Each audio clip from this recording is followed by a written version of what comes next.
Hi friends, ఈ వీడియోలో how to crack group 2 exam. Group 2 ఎగ్జామ్ని మనం ఎలా క్రాక్ చేయాలి. ఓన్లీ హార్డ్ వర్కే సరిపోదు, హార్డ్ వర్క్తో పాటు స్మార్ట్ వర్క్ కూడా చేయాలి. ప్రజెంట్ ఉన్న సిచ్యువేషన్లో, ప్రజెంట్ ఉన్న ట్రెండ్, ఆ ఎగ్జామ్ పేపర్ ఇచ్చేదాన్ని బట్టి స్మార్ట్ వర్క్ కూడా చేస్తే మనం ఈజీగా సక్సెస్ అవుతాం.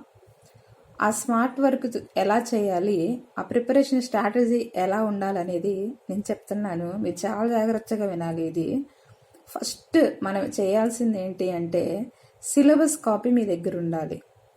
సిలబస్ కాపీ మీ దగ్గర ఎవరి దగ్గరన్నా ఇప్పుడు లేకపోతే వెంటనే మీరు చేయాల్సిన ఫస్ట్ పని ఏంటంటే, ఫస్ట్ సిలబస్ కాపీ,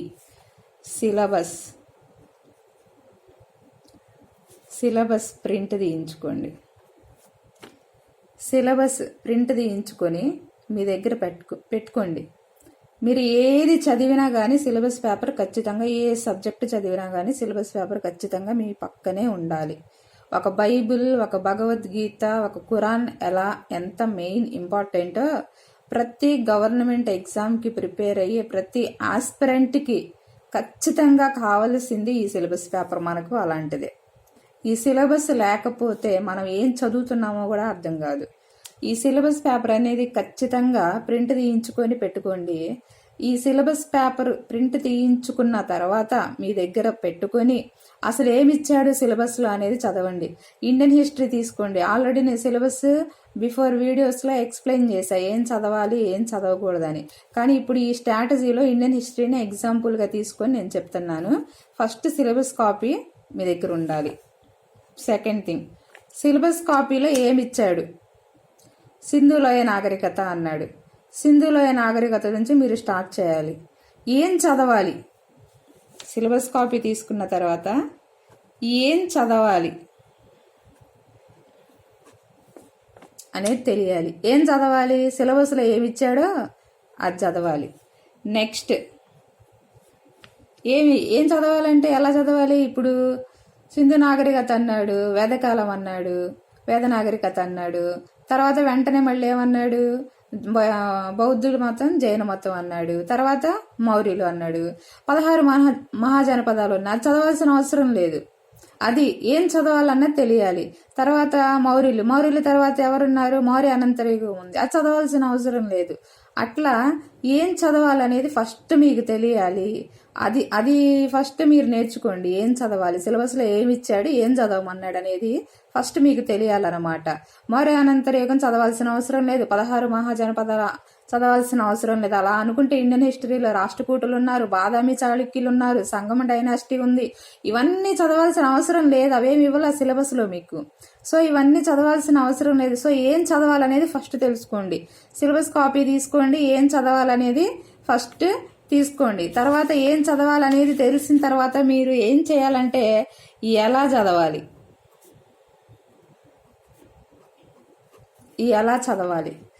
ఎలా చదవాలి అంటే ఫస్ట్ ఒకసారి మీరు ఇచ్చిన టాపిక్, సిలబస్లో ఇచ్చిన టాపిక్ చదివిన తర్వాత ఒక ఐడియా అనేది వస్తుంది. వాట్ ఈస్ వాట్ అనేది తెలియాలి ఫస్ట్. అది తెలిసిన తర్వాత మళ్ళీ సెకండ్ టైం చదవండి. సెకండ్ టైం చదివిన తర్వాత ఇందులో ఏదో ఉంది మొత్తానికి తెలుసుకోవాలి. ఫస్ట్ చదవగానే అర్థం కాదు, పక్కన పెట్టేయద్దు. సెకండ్ టైం చదవండి. చదివినప్పుడు ఏదో ఉంది ఇందులో, కొంచెం అర్థమవుతుంది అని మళ్ళీ మూడోసారి చదివేటప్పుడు మీకు అక్కడ ఏముందో మ్యాటర్ అర్థమైపోయిద్ది. దాన్ని ఈజీగా మీరు అర్థం చేసేసుకోండి. అక్కడ చేసుకున్న తర్వాత నోట్స్ ప్రిపేర్ చేసుకుంటారు. ఆ నోట్స్ ప్రిపేర్ చేసుకోవడం ఎలా ఉండాలి అంటే, మనం మ్యాప్ పాయింటింగ్, మన నోట్స్ ప్రిపేర్ చేసుకోవడానికి మ్యాప్ పాయింటింగ్కి చాలా తేడా ఉంటుంది అన్నమాట. అది ఏంటి అంటే, నేను నోట్స్ రాశాను, చూపిస్తాను చూడండి. ఇదిగోండి, మితవాదుల యుగంలో దాదాబాయి నౌరోజీ గురించి నేను ఇదంతా ఇలా రాసుకున్నా. ఆయన పెట్టిన సంస్థలు, పత్రికలు, రచనలు, ఆయనకి సంబంధించింది మొత్తం నోట్స్ ఇలా రాసుకున్నా. ఇదేంటంటే మన నోట్స్ రాసుకోవడం అనమాట. మనం క్లాస్ విన్నప్పుడు కానీ బుక్ చదివినప్పుడు కానీ మనం నోట్స్ రాసుకున్న విధానం ఇట్లా ఉంటదన్నమాట. ఇది ఇట్లా రాసుకున్న తర్వాత ఇది నెంబర్ ఆఫ్ టైమ్స్ చదివినా కానీ మనకు గుర్తుండదండి. దీన్ని హార్డ్ వర్క్ అంటారు. ఇది హార్డ్ వర్క్ చేయడం అంటే దీన్ని నెంబర్ ఆఫ్ టైమ్స్ చదివినా కానీ ఇది గుర్తుండదు అనమాట. సో అలాంటప్పుడు మనం ఏం చేయాలి అంటే స్మార్ట్ వర్క్ చేయాలి. ఆ స్మార్ట్ వర్క్ ఏంటి అంటే ఇప్పుడు ఆ దాదాబాయి నౌరోజీ గురించి నోట్స్ ఎలా రాసుకున్నామో స్మార్ట్ వర్క్ అంటే ఇదండి. ఆ దాదాబాయి నౌరోజీ గురించి అక్కడ పేరాలుగా మీరు చూసిన ఇన్ఫర్మేషన్ ఇదిగోండి ఈ ఒక్క పేజీలో ఉందన్నమాట. ఇది దాదాబాయి నౌరోజీ బిరుదులు, పత్రికలు, సంస్థలు, ఆయనకి సంబంధించినవి, ఆయన అధ్యక్షత వహించినవి, ఆయన చేసిన కొటేషన్స్, ఇదంతా ఒక పేపర్లోనే వచ్చేసింది. ఇట్లా మనం స్మార్ట్ వర్క్ చేయాలి, ఇట్లా చదవాలి. అట్లా నోట్స్ రాసేసుకొని బుక్ చదివినా కానీ క్లాస్ విన్నా కానీ నోట్స్ రాసేసుకొని దాన్ని మనం షార్ట్ నోట్స్, ఇదిగోండి షార్ట్ నోట్స్, అదే మ్యాటర్ ఉంటుంది ఇక్కడ కూడా ఖచ్చితంగా ఉంటుంది, లేకుండా మాత్రం ఉండదు. నేను ఆల్రెడీ ఎక్స్ప్లెయిన్ చేశా, క్లాస్ ఎక్స్ప్లెయిన్ చేశా, ఒక వీడియో పెట్టాను నేను ఎక్స్ప్లెయిన్ చేసింది. అదంతా ఇది చూడండి, షార్ట్లో కూడా పెట్టాను నేను. ఇది చూడండి, ఇది స్మార్ట్ వర్క్ అనమాట. ఇది మీరు ఒక్క నిమిషం అలా చూస్తే చాలు దాదాబాయి నౌరోజీ గురించి మొత్తం చదివేయడం అయిపోతుంది అనమాట. హార్డ్ వర్క్ చేయడమే కాదు, హార్డ్ వర్క్తో పాటు మీరు స్మార్ట్ వర్క్ కూడా చేయాలన్నమాట.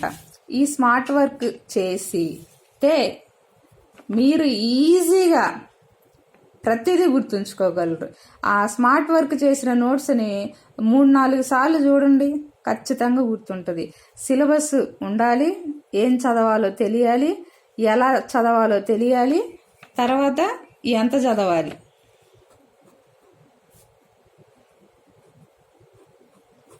చదవాలి. ఇప్పుడు ఫర్ సపోజ్ మీరు ఇండియన్ హిస్టరీలో తీసుకోండి. హర్షవర్ధనుడు విజయాలన్నాడు, కానీ హర్షవర్ధనుడు వంశం మొత్తం చదువుతారు కూర్చొని. మీరు వాళ్ళ వంశం మొత్తం చదవాల్సిన అవసరం లేదు. హర్షవర్ధనుడి విజయాలు, ఆయనకి సంబంధించింది మెయిన్ ఫోకస్ చేస్తే దాని మీదే బిట్టుపడుతుంది. ఆయన దగ్గర ఉన్న ఆస్థాన కవుల మీద కానీ ఆయన మీద కానీ దాని మీదే బిట్టుపడుతుంది. అది ఎంత చదవాలనే తెలియాలి, అంతేలేగాని ఆ వంశం మొత్తం గురించి చదవడం కాదు. ఖచ్చితంగా ఆ హర్షవర్ధనుడి గురించి ఖచ్చితంగా ఫోకస్ చేసి మీరు చదవాలి. ఆల్రెడీ నేను సిలబస్ ఎక్స్ప్లెయిన్ చేసినప్పుడు ఇదంతా చెప్పాను మీకు. కాకపోతే ఏం చదవాలి, ఎలా చదవాలి, ఎంత చదవాలి అనే దాని మీద కాన్సెప్ట్తో మనం ఎలా క్రాక్ చేయాలి గ్రూప్ 2 అన్నదే. గ్రూప్ 2 మనం ఎలా క్రాక్ చేయాలి, అయ్యో తక్కువ పోస్టులు ఉన్నాయి మనకు వస్తుందా, కాంపిటీషన్ ఎక్కువ ఉంది, ఇదంతా కాదు. 5 లక్షల మంది అప్లై చేశారు లాస్ట్ టైం. 5 లక్షల మంది అప్లై చేస్తే సీరియస్గా ప్రిపేర్ అయిన వాళ్ళు 5,000 మంది. 5,000 మంది. ఆ 5,000 మందితో మనకు కాంపిటీషన్ అనేది 5 లక్షల మందితో కాదు. ఎందుకంటే వచ్చిద్దామో అని ఒక రాయేసేవాళ్ళు, అప్లై చేసేవాళ్ళు, రాసేవాళ్ళు నెంబర్ ఆఫ్ పీపుల్స్ ఉంటారనమాట. సో మనం వాళ్ళందరినీ చూడాల్సిన అవసరం లేదు. మనం చూడాల్సింది 5,000 మందితో మాత్రమే పోటీ మనకు. ఆ పోటీలో మనం నిలబడ్డామా లేదా అనేదే మెయిన్ అనమాట. ఖచ్చితంగా 5,000 మందితోనే పోటీ, 5 లక్షల మంది వైపు మీరు చూడొద్దు. ఈ విధంగా మనం ప్రిపేర్ అవ్వాలన్నమాట. ఇప్పుడు సిలబస్ కాపీ చూడాలి, ఏం చదవాలి, ఎలా చదవాలి, ఎంత చదవాలి అనేది అర్థమైపోయింది. మనకు వస్తుందా రాదా కాదు, మన కష్టం మనం చేయాలి. ప్రయత్నం చేసి ఓడిపోవడంలో తప్పు లేదులే, కానీ అసలు ప్రయత్నం చేయకుండా ఆగిపోవడమే సగం తప్పు అన్నమాట. ఎంత చదవాలో అర్థమైపోయింది. ఇప్పుడు నెంబర్ ఆఫ్ టైమ్స్ మీకు అర్థమైంది. రివిజన్స్ చేయాలి.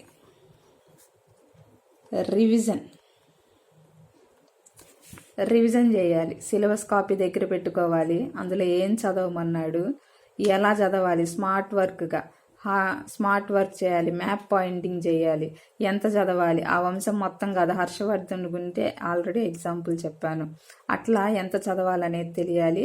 మా తర్వాత మనం నెంబర్ ఆఫ్ టైమ్స్ రివిజన్ అనేది చేయాలన్నమాట. రివిజన్ అనేది ఎంత చేస్తే మనం అంత సక్సెస్ అవుతామండి. మనము ఎవరమైనా కావచ్చు, మిడిల్ క్లాస్ ఫ్యామిలీ కావచ్చు, ఎవరైనా కావచ్చు, మన దగ్గర ఒక ఎయిమ్ ఖచ్చితంగా నేను జాబ్ కొట్టాలి అనే ఎయిమ్తో ఎవరైతే ఉంటారో ఖచ్చితంగా ఈ స్ట్రాటజీ ఫాలో అవ్వండి. ఖచ్చితంగా మీరు రీచ్ అవుతారు. నెంబర్ ఆఫ్ టైమ్స్ రివిజన్ చేయండి. సక్సెస్కి మెయిన్ పాయింట్ ఏంటంటే ఫస్ట్ మన దగ్గర సిలబస్ కాపీ ఉండాలి. ఏం చదవాలి, ఎంత చదవాలి, ఎలా చదవాలి, రివిజన్ చేయాలి. అండ్ ఇంకొకటి ఏంటంటే మీరు టాపిక్ ఎలా చదవాలి అనేది చెప్తున్నాను వినండి. ఫస్ట్ ఒక టాపిక్ తీసుకోండి, చదవండి.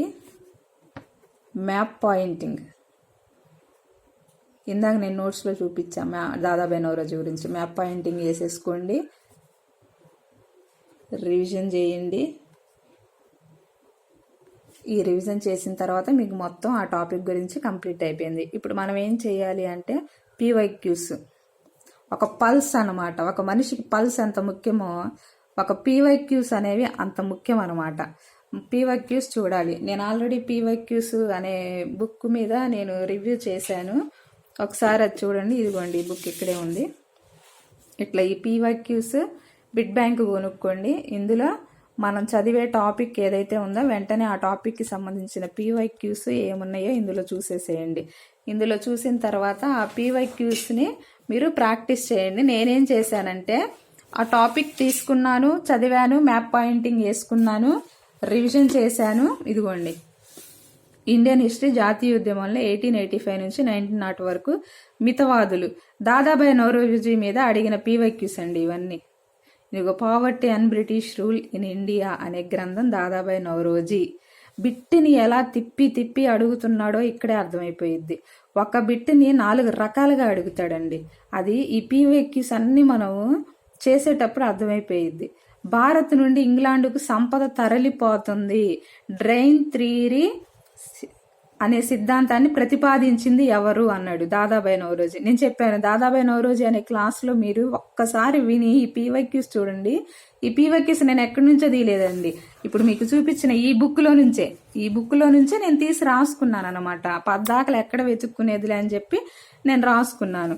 ఇండియన్ నేషనల్ కాంగ్రెస్ అనే పేరును సూచించిన జాతీయ నాయకుడు దాదాబాయి నౌరోజీ. నేను చెప్పాను ఇండియన్ నేషనల్ కాంగ్రెస్ ఐఎన్సీ అని పేరు సూచించింది ఎవరు అని చెప్తే దాదాబాయి నౌరోజీ అని చెప్పాను. 3 సార్లు ఐఎన్సీకి అధ్యక్షునిగా ఎన్నికైన వాళ్ళు ఎవరు? దాదాబాయి నౌరోజీ. నేను మీకు ప్రూఫ్ చూపించాలి అంటే ఆల్రెడీ ఇదిగోండి నేను ఆల్రెడీ క్లాస్ చెప్పాను. ఐఎన్సీకి 3 సార్లు అధ్యక్షత వహించింది తొలి వ్యక్తి దాదాబాయి నౌరోజీ. ఇదిగోండి డ్రైన్ థియరీ సిద్ధాంతాన్ని ప్రతిపాదించింది ఎవరు? దాదాబాయి నౌరోజీ. ఇంకో బిట్ట ఏమడిగాడు? Poverty and British rule in India అనే గ్రంథం దాదాబాయి నౌరోజీ. ఇదిగోండి poverty and British rule in India అనేది బుక్ రాసింది దాదాబాయి నౌరోజీ.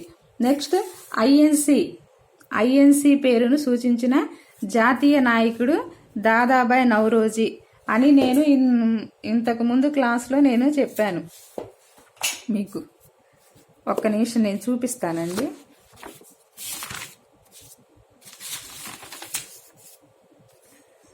ఇదిగోండి ఐఎన్సీ జాతీయ కాంగ్రెస్ అని పేరు సూచించినది దాదాబాయి నౌరోజీ. ఇంతకుముందు ఇండియన్ నేషనల్ యూనియన్ అని పేరు పెట్టింది ఏవో హ్యూమ్ అయితే జాతీయ కాంగ్రెస్ అని పేరు సూచించింది దాదాబాయి నౌరోజీ అనేది నేను క్లాస్ చెప్పాను, వినండి. ఆ వీడియోస్లో ఉన్నాయి.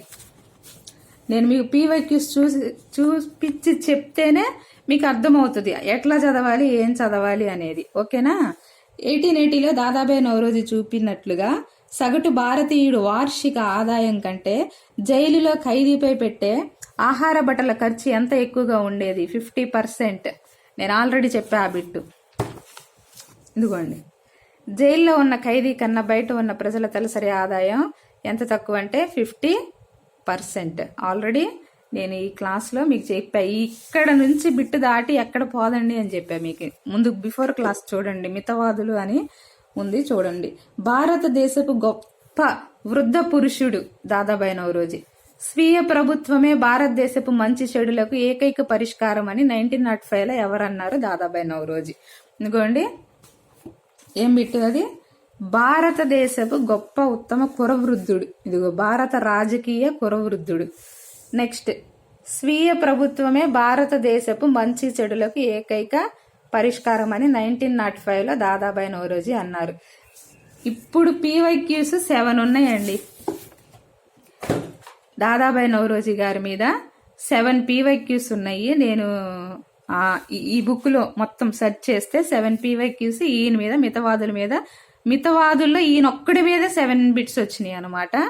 ఆ 7 బిట్స్ నేను స్మార్ట్ వర్క్ అని చెప్పాను కదా, అంటే అందులో నుంచే ప్రతి పాయింట్ మిస్ అవ్వకుండా నాకు గుర్తుండేటట్లు నేను రాసుకున్నాను. ఇందులో దాటి పోలేదు. ఆ 7 బిట్స్ ఇక్కడి నుంచే వచ్చినాయి. నేను ఆల్రెడీ మీకు చూపించాను.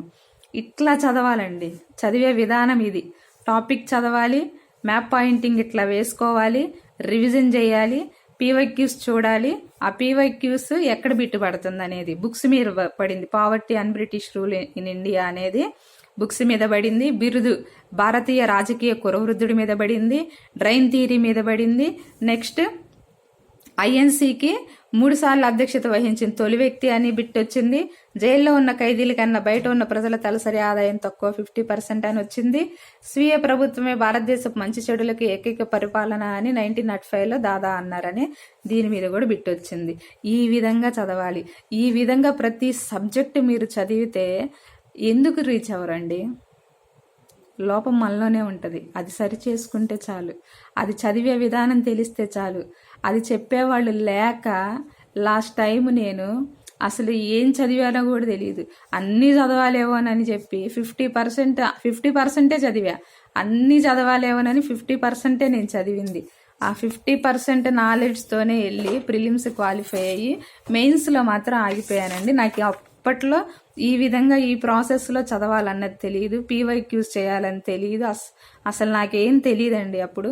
కానీ ఈ వే అంతా తెలుసుకున్న తర్వాత మనము గ్రూప్ 2 క్రాక్ చేయడం చాలా ఈజీ. గ్రూప్ 2నే కాదు, ఇంకా అన్ని ఎగ్జామ్స్ మనం క్రాక్ చేయగలము అన్న ధైర్యం అయితే వచ్చింది.